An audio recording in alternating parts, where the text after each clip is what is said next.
Hello, and welcome back to this Trails into Reverie Let's Play with me, SLJRPG. In the last episode, we did the last two Beyond the Reverie stories. Today, we're going to do the next one, Forward, Sword in Hand. I don't know if this is going to be the last one, but we're going to try it. All have been set around or in Calvert so far. September, year 1207 of the Septian calendar. So this is just after what happened. I cannot accept. I was not one to mince words. The hulking bear of a veteran bracer, Zin Thathdek, could not hide his disappointment, puffing out his bottom lip with a sigh as he stood before me. Not again. I did him with a French accent in my versions, but you gotta resign yourself to the inevitable one of these days. I had been indebted to this man, who was as capable as he was kind, since my first days in the guild. Truly, I did not wish to be the source of vexation for him, but the wish alone was not enough. I have neither the experience nor the skill to be worthy of A rank, so I cannot accept your recommendation. Bracers are assigned rank based on their strength and achievements, with A rank being the highest, on paper at least. Its members are the very face of its beloved organization, and such as ranks are a metaphorical badge of honor to be worn with pride. So, how I had received multiple recommendations for the most prestigious rank in 6 months. I spared no effort in working to hone my craft in the years I joined after school, and certainly I wouldn't classify myself as a doe-eyed newcomer, but to have my name among the greats of the guild, absolutely not. But after turning down my first recommendation, a second one had come from the guild's headquarters in Le Mans. If you ask me, you've got both in spades. There's something else that's making you lean towards a no? Zin's awkward smile told me that I had been pressured by headquarters to persuade me. I folded my arms. Setting aside whether or not you're overestimating me or not, which I believe you are, there is. I would very much like not to stand out more than I already do. I've been getting offers to be a model, to star in films. It's been frankly exhausting forcing them to give up. Now, what do you think would happen if I were to accept a promotion and re-neck deep in the same mess all over again? Okay, that makes sense, but don't worry, you're 1-2 punch in the beauty and bronze department, trying to lay low as a lost cause. With what kind of fans you're getting, maybe you should consider the silver screen after all. Who knows, you might walk away with an award into the film festival. Zin's laugh was hearty in contrast to my unamused frown. Much as I respected him, he would do with showing a little bit more decorum. It's not funny. I understand being in the public eye to some extent is inevitable, and I've accepted it, but I'm a bracer, I'm not an entertainer. I wasn't trying to be funny. You gotta find a way to let off some steam, or you're just gonna break when we need you to put together the most. Happens to be a workaholics like you more often than you think. I didn't think I was pushing myself as much as he implied, but I couldn't deny there was a nugget of truth to what he was said. We were getting off topic. Just why is headquarters so desperate for me to become an A-rank bracer? I can't see the logic behind it. Well, you see, starting with what you know, the reparations from Erebonia beefed up our economy, so all kinds of new investments are pouring in from across the continent. No, I'm no economist, but people go where the money's at. And where people go, comfort follows. It's just how it is. I saw that where he was going from there, electing to expand upon the rest myself. So, we have disputes between mega corporations and a stark increase in Jaeger activity. These are in addition to have known the growth of private military companies and increased tensions between mafias. You got it. You think it's bad now, it's only going to get worse from here on out. That's why the man wants to up the security while we're here promoting our rising star, you. They see it as a PR for the guild, the any deterrent to any potential threats that are thinking about stepping out of line. Perhaps I was more vaguely aware of their goal in using me than I wanted to admit, but this doesn't make me hearing the answer any more satisfying. If they're going to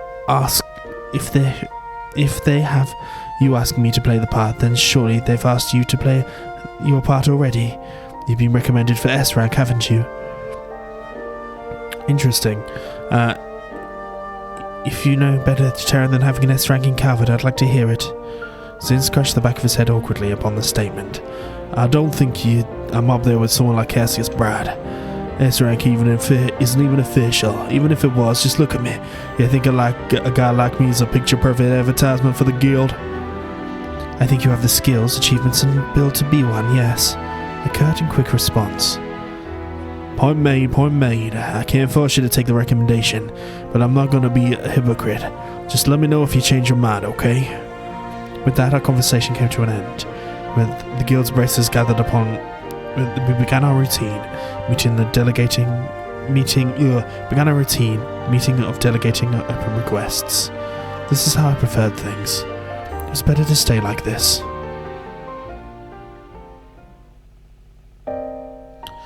There was a point when I wanted something more. I can no longer remember what it was.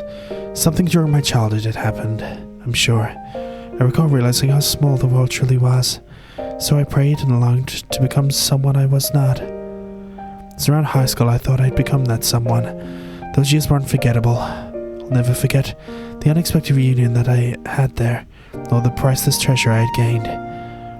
I truly thought I'd gotten closer to who I wanted to be. But in the end, it was just wishful thinking. My hand, once held, was now empty, and I was still nobody. But I refused to stand still. I grew unrelenting in my following the new path I chose for myself, ignoring my family's objections. My motivations had changed, however, and I no longer possessed that girlhood desire to become something more, of becoming someone. I just needed to keep moving, however aimless that movement was.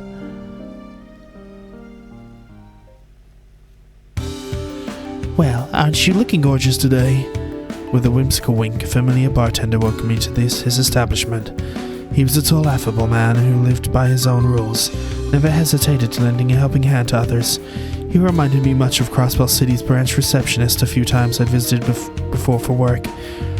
That place was entirely empty today. I sat down at the counter, seat furthest from the door as he approached. The usual, sweetheart? I stopped by here after a hard day's work on occasion. Whenever I did, I always ordered a coffee and a light snack. This was not a coffee and a snack kind of day. I want something with alcohol. Even beer will do. Not at all fazed by the vagueness of my order, he walked away and started preparing my drink. It wasn't long before he returned and placed an elegant glass in front of me. I think this is a little more you than a beer. It was a beautiful cocktail composed of two colors, a clear blue with the priceless saffron and jade, a calming jade. No doubt he could tell how disquieted my heart was, but he was trying to soothe it in his own way. I thanked him inwardly before daring to broach my other reason for coming.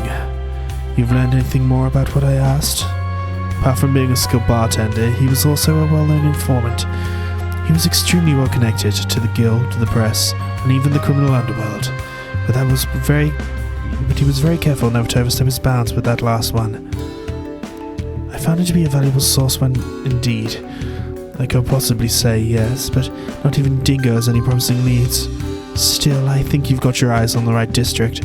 Only a matter of time before they get smoked out. I see. Since the guild's investigation turned up nothing, I was hoping you'd better point me in the right direction, but it seemed this was going to be a lot harder than I'd hoped for. Things will work out, just pace yourself and keep at it a little bit at a time. That also applies to the cocktail. It's a strong one, so don't drink it all at once. I tilted the glass delicately between my fingers as he stepped away, my mind continuing to wade through the case I was following. There'd been a stark increase in illegal drugs on the market. Not just any drugs either, but ones of a highly addictive, dangerous variety. Hayway, who effectively ruled the criminal underworld in Calvert, ordinarily limited their proliferation in the market as a part of their rules. Limiting the number of drugs was, of course, far from ideal, the eliminations from them, but none could deny that the syndicate's actions had brought some semblance of order where the chaos often reigned supreme. Yet the past few years were a worrying number of criminal groups rebelling against these carefully curated rules. One of these was surely behind the change in the market, and all these held presumed connection to two missing people. The guild and the police have been tasked with a search for 2 children below the age of 10, a boy and his younger sister. They simply left the house one day and had not been seen since. Evidence suggested they came from a perfectly ordinary family on good terms with one another, so the likelihood of them running away was slim. We mulled over the suspicion that they had been abducted for ransom early on, but not a single demand was made following their disappearance, so it was quickly ruled out. Despite a healthy amount of manpower coming from both sides, neither the guild nor the police had yet to find them. It was to say the search had not proved entirely fruitless. Their last known location was fortunately well established and was unfortunately a popular site for illicit drug trade. The working theory was that they'd become siblings witnessed a transaction that held captive by prisoners involved as a result. If it held true, then the longer it took our parties to find them, the greater the danger their lives were in. The abductors wouldn't do anything right away. Murder was sure to leave a trace evidence behind, but it was only a matter of time they resorted to that or trafficking abroad to be rid of them. With each passing second, the odds of the children being returned unharmed were dropping to 0. At the same time, all of this was pure speculation on our part, on a number of single established location for all we knew. This had nothing to do with the criminal underworld at all. The potential dangers thrown around made the inaction of an agonizing task, but there was no evidence to go on. Action was impossible. We could forcibly arrest any suspicious people on sight, make them talk should we wish it, but that would be direct violation of the guild's code and its founding principles. The Bracer Guild had always sought to be an ally to the people first and foremost, so resorting to criminal acts of that to obtain evidence was out of the question. If only the strict adherence to our code didn't stop us from being able to resolve so many crimes, thereby putting people we swore to protect in danger. It was the ultimate impasse. As I find myself pondering this impossible dilemma the Bracer to place themselves in, a familiar face came to mind. A childhood friend with the blue-tinged, unkept hair. Though we had lost contact with one another for some years, he had one day returned to the city as suddenly as he had left it. Soon after starting up a peculiar profession that skirted the line of legality to a dangerous degree. The kind of profession that could easily involve himself in the affairs of many an unscrupulous individual, or so I believed. Just what did that idiot think he was doing? He walked out of my life without warning, and he walked back in much less the same. I spent so much time searching for him. I knew our reunion would be an awkward one based on how we parted, but for him to return, after all of the waiting, all that searching, and dive into some unquestionable enterprise so different from my own, it was almost too much to bear. It gave rise to many concerns as a bracer, many more concerns as a friend. I think I know who they're talking about, because they've been doing character reveals for Daybreak, so I've seen pictures, but I've tried not to watch things. I also know who's voiced by. Anyway, and that one was bothered me most was, why hadn't he come to see me? Did he have any idea about how worried I was about him? How I am about him? Irritation building, I took a large gulp of my cocktail. The alcohol only fanned the flames of anger building in my heart. They burned brighter and brighter still, becoming a dazzling white that projected countless transient images of the past. Then, just as quickly as it had flared, my anger faded into an instant, replaced itself with a very different emotion altogether. Why did you leave me? The words slipped out of my mouth without me realizing, making me feel downright pitiful once they were said. If someone were to see me in this state... You still haven't moved, I see. A familiar but unexpected voice called out to me, causing me to jump slightly from surprise. I quickly regained my composure. I've just had a few choice words I'd like to say. My response faint calmness as best I could. It wouldn't help if I had more than a few choice words to say, really, but following up with what would aid my annoyance in a way that I would rather not further. Oh, I imagined more than a few. Right, of course, he would see right through me. The bespectacled man then sat down next to me, as though running into each other was no coincidence. He was another childhood friend of both myself and the one I am lamenting over, and someone who followed a remarkably different career path than either one of us. If it's still bothering you that much, why not just go see him? You already have his address by now, surely. How could I, with how much time has passed? As I mumbled my response meekly, I thought I could hear the man next to me chuckle. Well, I suppose there's no need to rush things with your lines of work. I'm sure your paths will cross naturally enough in due time. Didn't expect that kind of response. You make it sound so romantic. Lest you have forgotten, I don't see the struggle with expressing what's in my heart the way he does. No, since we're here, how about another toast? I'll make the next one out non-alcoholic. At least you have forgotten I can handle my liquor just fine, thank you very much. We spent the rest of the afternoon reminiscing about the past. It's been too long since we were able to just sit and talk like this. It wasn't that he and I had become estranged, but both our jobs made it a trying task to meet even at the best of times. By the way, I've heard you turned down becoming an A-rank bracer again. Of course, that wouldn't escape the CID's ears, so Cross-Covert Intelligence Division, of course. The information itself wasn't confidential, but the fact he already knew, however unofficial it was entirely typical of him. The Racer Guild focused on protecting its civilians, while the CID focused solely on the needs of the President in office. The group were neither enemies nor allies. They simply had very different goals where work was concerned. I know this isn't my place to tell you to accept the author, however. He paused after resuming, his tone becoming markedly more serious. The times we live in demand a new hero, that much is clear. I had no idea what a realist like him was trying to say, implying I was a hero. But before I could inquire further, he had changed the subject to that he was likely brought him to find me in the first place. Now, if you don't mind, I'd like to have something that will be of interest to you regarding those missing children. My eyes widened, an unexpected change. He continued.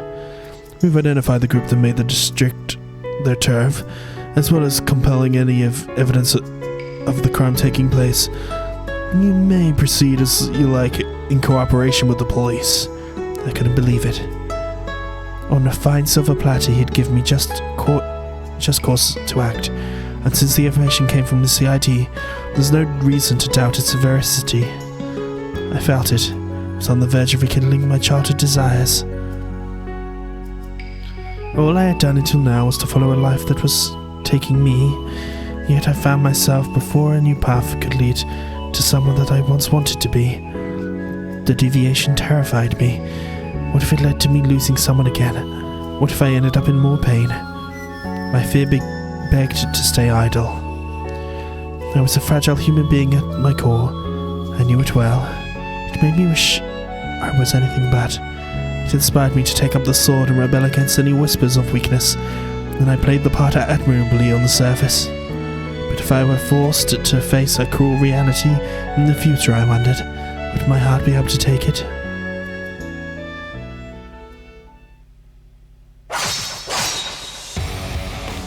As I sidestepped to the left, I shifted my center of gravity, released a flurry of slashes against my first foe, using that momentum to thrust both myself and my blade towards my second.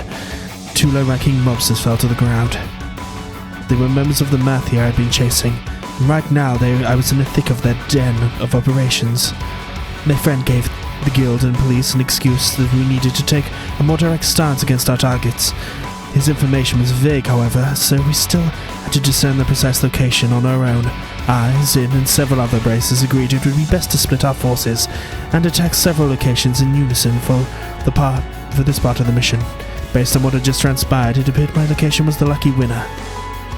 There's the intruder. I've seen her before, she's on the paper. 2 more reinforcements arrived, and I was hardly going to give them the time to act.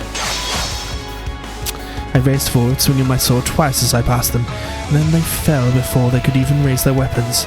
I advanced. Monsters appeared in droves. Presumably word of my arrival had already spread. There she is. She's the bracer that the word's been going around about. Well, damn it. What if Immovable was here too? Don't be chicken shit. It's one woman. We can take care of her. They charged me in mass. 10 of them, with more reinforcements on their way from further inside the building. Forcing my way through with how many had in their number was risky. A new sensible thing to do would be to wait for the other races to show, but I've also had to reconsider, what if my waiting afforded the Mafia the time to wield the children as hostages? Weighing my two options, I concluded whatever reduced their chances of happening was worth the cost. I needed to push and settle this, now. Besides, I believed I had nothing to fear from this pitiful group as they were. Were they seasoned combat veterans, they could have used their numerical advantage to implement complex formations to corner me, but they did no such thing, the amateurs. They dared to say, I believe, they held a candle to high-use martial arts. In the face of my experience, their bloated size was more of a hindrance than a help. They wouldn't be able to utilize even half of their potential against me. At first, I had to position myself and them appropriately. If I could ensure the gun-touting wielders among them were in each other's line of fire while rounding up to the close-range fighters to a single spot, they would have soon have bigger worries, friendly fire. Their vulnerabilities would have then spelled my victory as I cut them down. 1, 2 down. The precious seconds after defeating a foe were the most advantageous. Just as a man had fallen, I was on another before they had time to adjust to my incoming blade. There was no pattern to who was next by design. Chose my targets with stunning erraticism, throwing them into complete disarray as more collapsed to the ground. 3, 4. 3 down, 4. I would go around them in a wide circle. I'd move between them while remaining aware of any surprise assaults at my back. I waded through them until I encountered the others farthest back. These ones never considered I would be able to reach them. They were spread so carelessly. The men took up their guns and newly alert panic strewed across their faces, but their fate was already sealed. They were powerless as I closed the gap between us. 5, 6, 7. With over half their numbers down, the remaining mobsters were quickly losing their will to counter. Some attacked out of adrenaline-induced desperation, calculating their next moves so poorly that they would fell into my long set-up trap and accidentally attack themselves. At this point, the battle was good as final. All I had to do was continue taking them down till I was the last one standing.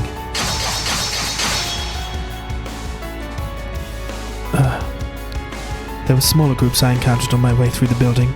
I was able to disable them with little effort. The path opened up for me eventually led me to their leader. He was a middle-aged fellow, pacing relentlessly around in an unpleasantly gaudy room until I entered. He twitched in fear upon the very sight of me. Why are you here? Where are my men? Kissing the floors. I answered so calmly and concisely that he balked in disbelief.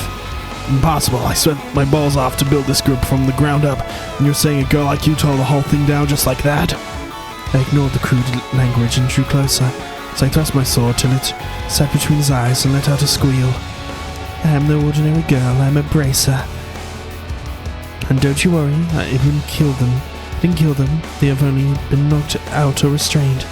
You'll be seeing them again soon, in prison. I shot a darkened glare in his direction as the tip of my sword wandered downward towards his neck.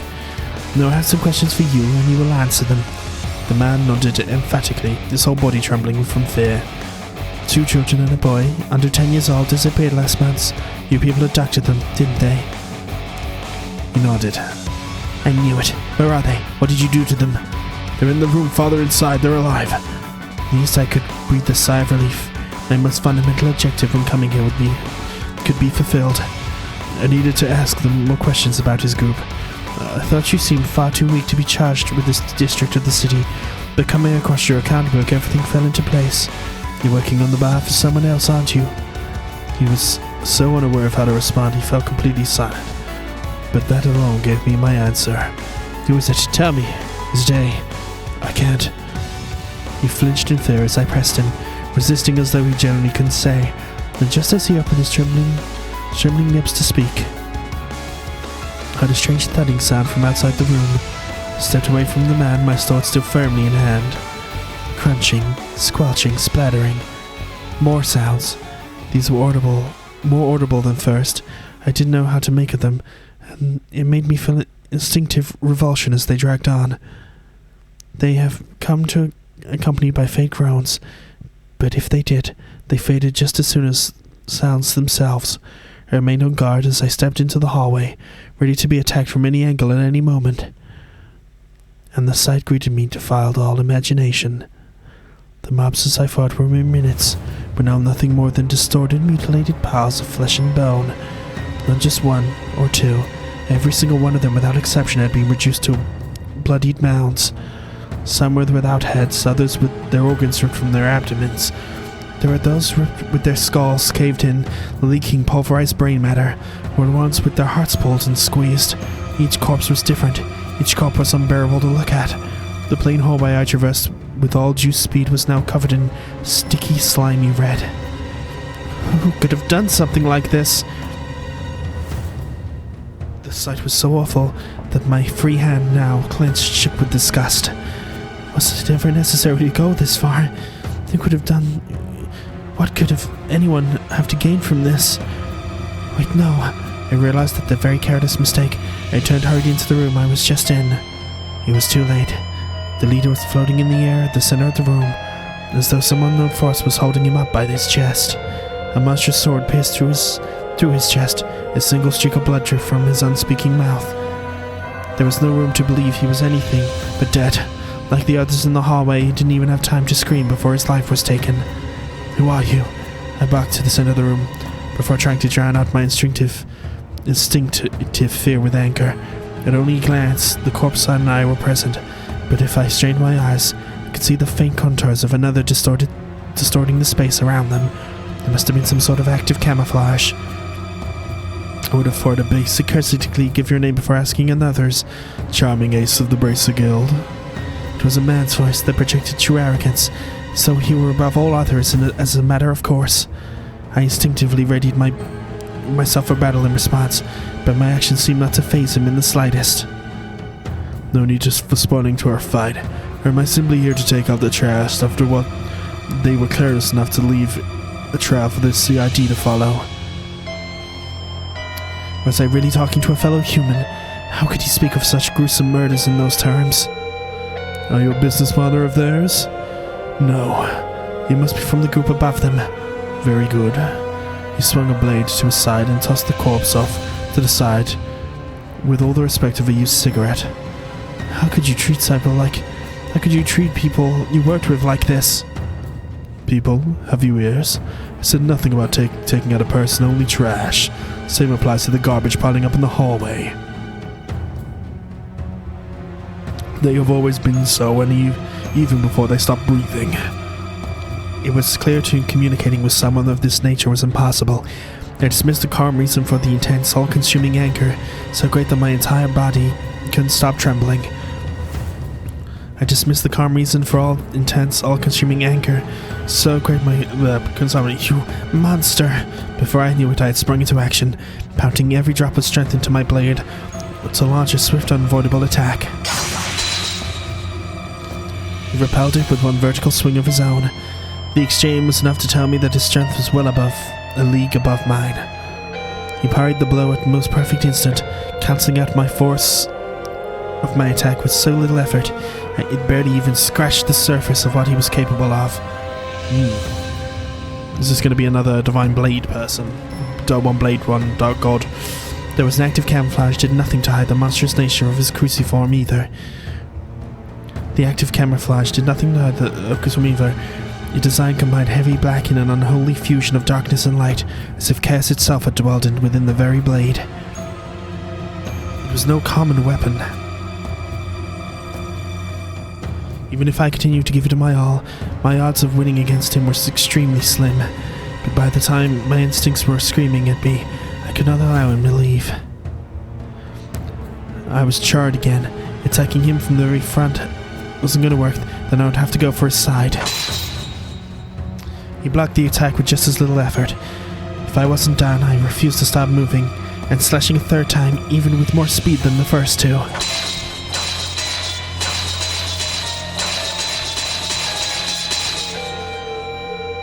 I showered him with a flurry of them, each one of them faster than the last. When I finally reached my physical limit, I darted in a new direction, attacking him from behind. I put my very soul into one overwhelming attack aimed directly at his rear, which I could only just make through the camouflage's distortion. I got him. The second I became sure that victory was in my grasp, his cruciform blade carved a great arc through the air in a ferocious spinning slash. I was able to instantly defend myself against the blow, but the force of it sent me flying backward. It was fortunate enough to have not sustained a direct hit, but my body shook from now being able to fully cancel out its massive weight. Still, I was forced myself back to my feet. I glared into his form. The difference between us was night and day. I felt as though I could manipulate the very flow of the battle. He could. Much like a master of martial arts who understood the true nature of all things, he paid no mind to my pitiful attempt at bravado, gave me a short laugh before speaking. Impressive. You put up more than a fight than the rumors had led me to believe. What's your goal? What are you trying to do with all your strength? I expected him to reject or ignore me, so I was taken aback when he paused for a sincere moment of a thought before answering. An interesting question. Suppose to instill fear. Fear? I'd almost doubted my ears. Fear is at the heart of all we know. Domination of servitude, order, harmony, production. All of it exists because of fear. This is why I seek to instill fear in its purest form, much like the towering cross that appeared in Crossbell half a year ago. Such a pity that fell. It was a pleasure in his words that made me easy to imagine that the expressions on his veiled face, as insane as what he was saying sounded to me, I knew he meant every word of it. You really are a monster. Continue your fruitless attempts to stop me. You'll understand what I mean in due time. You know it is Blade. It's a parting gift for assisting me in my house cleaning efforts. I will let you and those children go. Keep that far too pristine blade sharp of yours for our next meeting, Bracer. And with that, he turned to leave. Wait. Just as my hand extended, the ground below him emitted a bright glow. By the time that glow had faded, he was gone. Ouroboros, he's Anguis. Instantly used the same teleportation spell that a certain other criminal organization were known to rely on. There you go. His departure also released all the strength I had left in me, not from relief, but from exact opposite. I was so overwhelmed with frustration that I let him leave, so afraid that he might go and do because I couldn't stop him, that I lost strength to even stand. Of course, this is just who I've always been. I haven't changed one bit since the day you left me. I'm still the same powerless girl I was. My work here wasn't finished yet, and I walked into the next room. I opened the door and was greeted by what appeared to be an old storage space. There across the hall I found who I was searching for. The brother and sister pair were crouched by the wall, boy trembling on the floor with his sister stood close by. It's okay, I'm here to help you. I kept my tone gentle and reassuredly as I was able to. The girl smiled, and while her older brother continued to hide his face, I slowly walked towards them, careful not to make any sudden movements. But as I did, the boy shook his head vigorously. His whole body trembled more the closer I got, as though he was telling me to stay away. The answer from the man flashed in my mind. Fear is at the heart of all we know. These poor children were very much in fear's clutches. No matter how gradual I was in closing the distance between myself and the boy, trying best not to provoke him, his body language showed he continued to reject me. We were now within arm's length of one another. His shaking grew more violent, as though he opened his mind to speak. His voice refused to come out. It's all right. It's all right. I smiled with a most comforting smile. After all that, I reached out behind me and grasped towards the blade of the knife that was being thrust towards me. I turned swiftly, my fingers never letting go. I found the one gripping the hilt to be none other than his sister.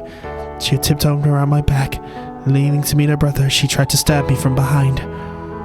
She was a little bit startled by my halting her attack, but otherwise she stared blankly forward, emotion on her face nowhere to be seen. I suppose he was right about fear. It controls everything we do. You must have been through something terrifying if it made you resort to this. No doubts that they were conditioned by fear to attack anyone who came to the rescue. I paid no mind to the blood from my bare hands slowly dripping to the floor. The cut from the knife was nothing compared to everything else in the moment. My first priority instead was to reassure the girl that I meant no harm. But we humans are capable of more than giving in to that fear. We can fight it. With courage, we can fight it. Your brother was doing that just now. He may have been gripped by fear, but he still fought his hardest through his actions to alert me of the danger his sister posed. Even though it took all he had, he wanted to keep me safe and keep her from continuing the irreversible, regrettable act. It was thanks to him that I noticed that she was trying to do. You don't have to be afraid anymore. I'm a bracer. I'll keep you safe. I took the girl into my arms. You're a bracer? Even her voice was devoid of emotion. Oh, shit. That's right, I'm here to help you. Oh, I think I've seen you in a magazine before. Something Blade, I think. That's right. The name is a little embarrassing, but I'll be happy if you remembered it. That way, as long as you hear it, you know I'm here to keep you out of harm's way. I tightened my grip around her as to stop anything more from hurting her, and surrounded her heart with my warmth. It really will be okay, I promise. I noticed her eyes twitch just slightly before long, her eyes filled with tears. So as soon as she began to sniffle, at first a small one here and there, and gradually renewed with a pronounced sob, she turned into uncontrollable, till they eventually grew more pronounced, eventually turned into more uncontrollable sobs. She finally had been liberated from her fear.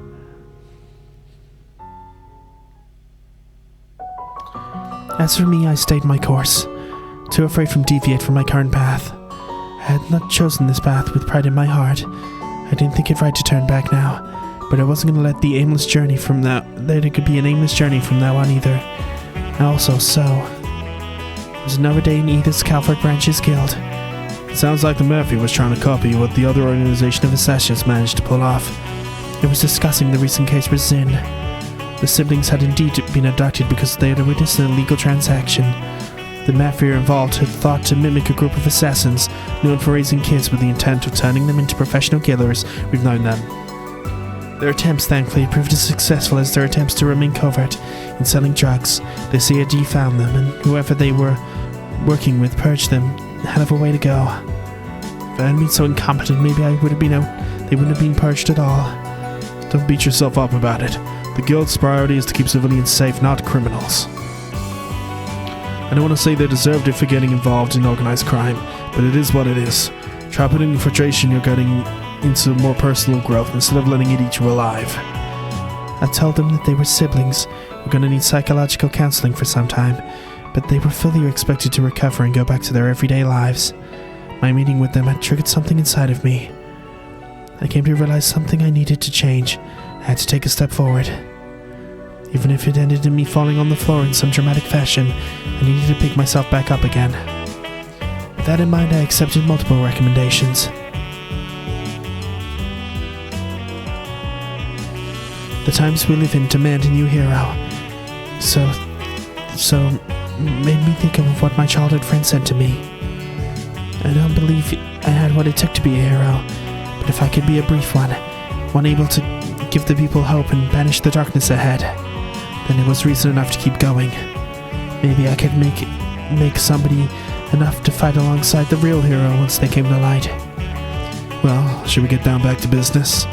Zinn turned his face to me in a broad grin, even broader than usual. Be a long while before the official paperwork arrives from headquarters, but I'm sure you won't mind me speeding up this part of the process with how much they wanted this. The Republic has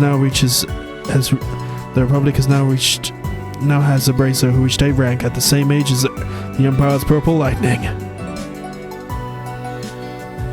Congratulations on your promotion, Elaine Uclair, Beauty's Blade. Interesting. Forward, sword in hand, to the end. And this is the third thread. And that is the last, so... and the Ouroboros person holds the threads in her hand. Suspension of causality, recording engine activity confirmed. Force connection to astral link severed.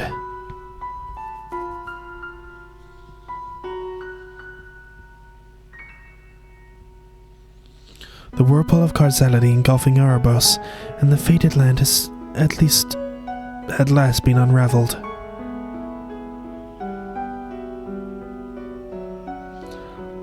Though the ringing bell in the end of days is yet to be silenced.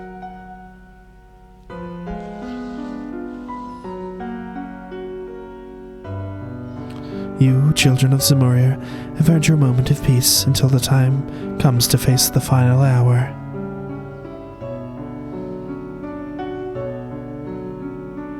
Until you, with hope and fear in your hearts, must walk new trails.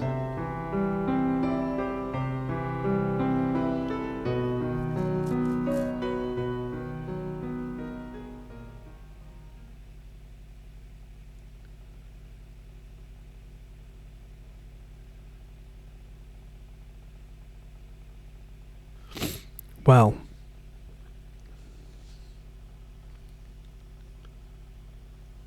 is this the end?